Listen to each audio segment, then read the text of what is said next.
Hi there, this is Dr. John Whitcomb talking about, do I need to be tested for MTHFR?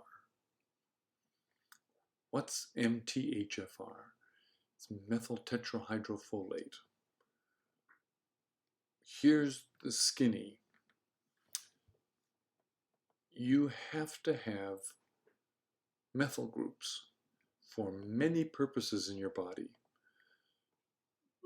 Probably the most important is labeling DNA, when to activate it, and for when a gene gets turned on, you put methyl groups on histones.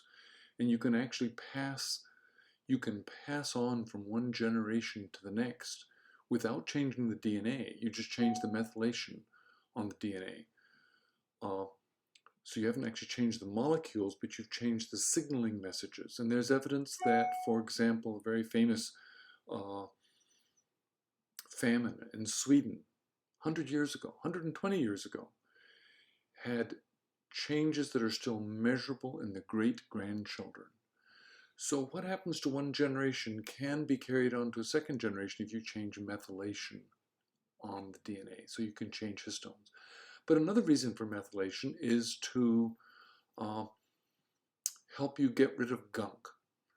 And as you go through life, your body metabolizes a lot of stuff that's not water soluble, and to make it water soluble, one of the first steps is to attach a methyl group to it, and then it can become converted into water soluble compounds, and you can pee them out. So part of normal metabolism is getting rid of methyl groups.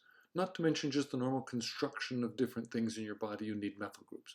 The source of those methyl groups are vitamin B12, methyl B12, and methyl folate.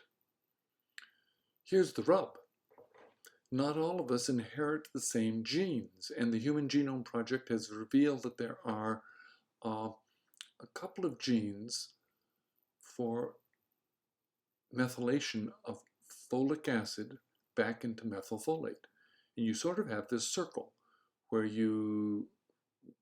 folic acid has to have a methyl group attached to it, and then it becomes a donor that gives methyl group, and it makes a big circle and comes back around again. And that methyl group effectively gets passed on to glutathione. Glutathione is your ultimate antioxidant group, but it also gives you that ability to manufacture and give away methyl groups. So folic acid is terribly important. It's a critical vitamin. But we need the ability to make more methylfolate. The question is, does that make a difference? And here's the rub. It's one of those things we discovered in the Human Genome Project that's terribly tempting. And we do know that there are some places where that extra methylation helps. And the summary of it, as best I can tell, comes down to homocysteine. What's your homocysteine level? And that's one of the things you pass off methyl groups to. And homocysteine is the way you can identify adequate methylation. If your homocysteine level is above 7 or 8, there's evidence for every point above 7, you have a 16% increase in cognitive decline down the road. That's the hard evidence we've got for methylation assistance. But does it really help with mood? Does it really help with... I don't know. I don't think so. As best I can tell, I've been trying for 10 years to make it work. I have followed multiple seminars, I've followed multiple people's advice, I've read multiple books. I can get your homocysteine level down, that I can do. But does it make you feel less depressed? Does it make you feel less anxious?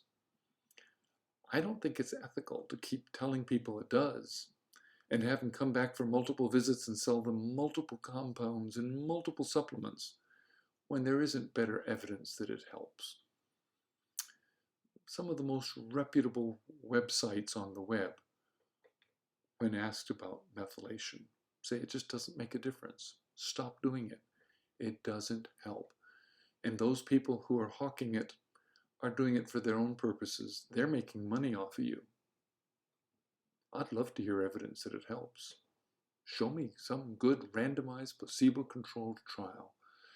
That doesn't exist. So we end up going on dreams and promises and snake oil. I think we need better evidence before we can say it really works. What will work for me? Well, I take homocysteine resist every day and I'm following my homocysteine. I don't want to get dementia. It does have an impact on the brain. Does it change my mood? I haven't felt any difference. Hope it works for you. It doesn't for me. This is Dr. John Whitcomb, News and Nutrition. Do you need to be tested for methylation? No, don't waste the money.